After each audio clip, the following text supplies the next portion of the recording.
Hello, hi, what's up? It's me, Karen, your favorite booktuber, and I'm back to do my little film critic thing. I think it's kind of fun to be someone who's not really that engaged in a hobby or like not an aficionado and to be speaking about something because sometimes we learn interesting things. Anyways, in the month of September, I watched 4 films. The first one was a documentary. It's called Along the Coast, and this was a rec from good friend of the channel, Owen. Owen said to watch this film and I did it. Basically, Along the Coast is a 30-minute long documentary looking at the south of France and really beautiful colors, lots of blues and yellow and pink, and just, it's interesting because this documentary starts off with this predominantly a man just like telling us about like Nice and whatever and giving us all these details and like who were the earliest travelers there and how they came there looking for like a refuge from travel. And now, you know, there's the German travelers and there's the English travelers and there's the French travelers, and you know, you should really, when you're in the south of France, you should wear the color blue, but for some reason Germans always wear green and the English wear this color, and there's this like element of humor. And then you have this other voice, a female voice, who will like interject to be like, oh really, like oh wow. And then it ends and it's this kind of this switch happens where I think the woman starts to talk more, and the documentary kind of ends with this idea of like Eden and paradise, and like very interesting but like subtle, really nice. Okay, then after that I watched this cartoon film, I don't know, it was a musical, very fantastical, called Inu-Oh. I watched it at the Metrograph in New York, and God, this was a trippy, odd little film. Kind of cool, but also really long. Like, we could have wrapped this film up a lot quicker. But this is the story of 2 misfits. You have a young boy who became blind, and then you have this kid who was born as like a creature, a weird little ugly creature, and his family doesn't love him and he's all alone and he's just running about, and he kind of seems evil at one point. Like, I literally thought he was demonic.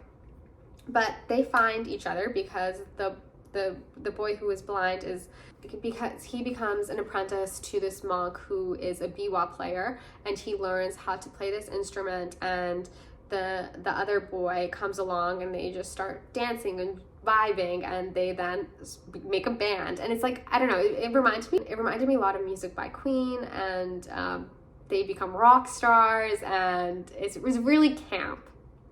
And there's these really long like songs, and the songs kind of get to be almost a bit repetitive because it's like, how many times can you really play around with these things? But then towards the end, it's just a story of friendship and music, and yeah, fun.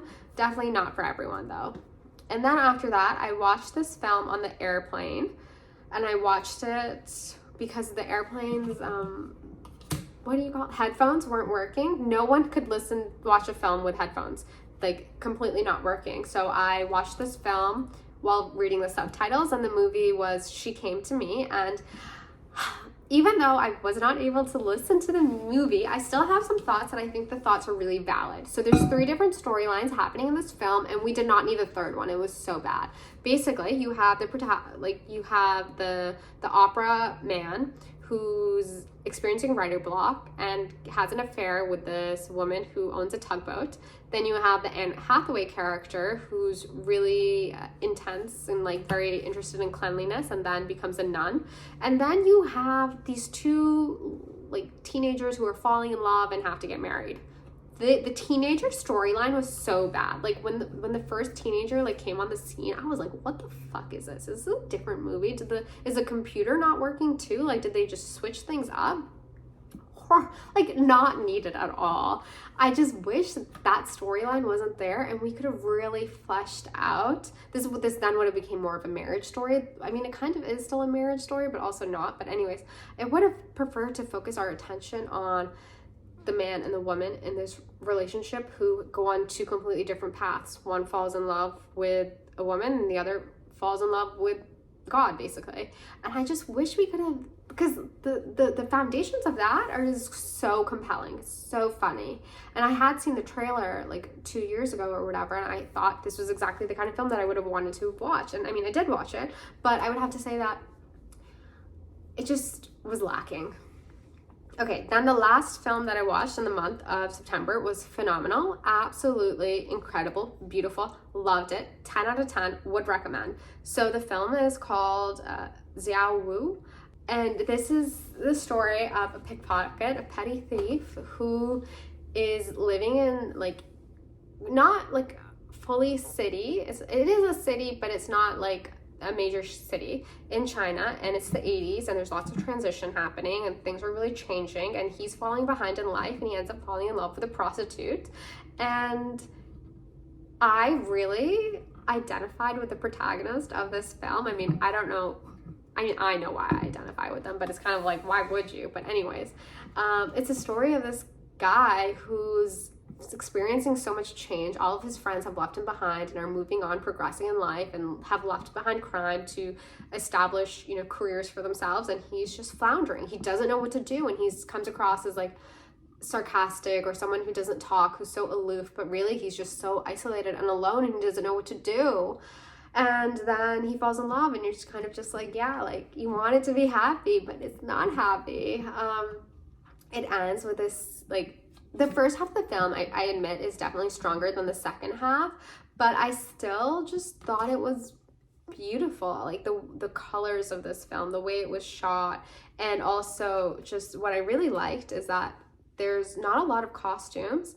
The protagonist, our petty thief, literally only wears like 2 or 3 fits, and the clothes just like, he carries them so well. It was a film that, while I was watching this while I was in Paris, and watching it in like 30-minute increments, and while I was, because Paris Fashion Week was happening at the same time, while I was there, I'm questioning like, what is style? What does it mean to wear clothes? And you're seeing this guy just carry off these very like simple clothes so well, and they were probably tailored to his body, but it's just incredible. And the other thing that was really interesting about this film is that it was all of the actors are amateur actors, and I thought they did such a phenomenal job. I mean, what do I really know about acting? But they just did it was incredible. It was a great film. I think out of everything I watched, I would really recommend it. I thought it was so good. It's like the best film that I think I've seen this year. Yeah, that's it. That's all I want to talk about. But what is it? Today's like October 16th, and I've only seen one film so far. I saw a good film, a film I did really like. Oh, the other thing that I want to say is like, I really love this film so much that I actually decided to write about it in my newsletter. And yeah. Okay, with that, I will see you guys later. Thank you. Let me know also if you watched any good films in the month of September. Bye.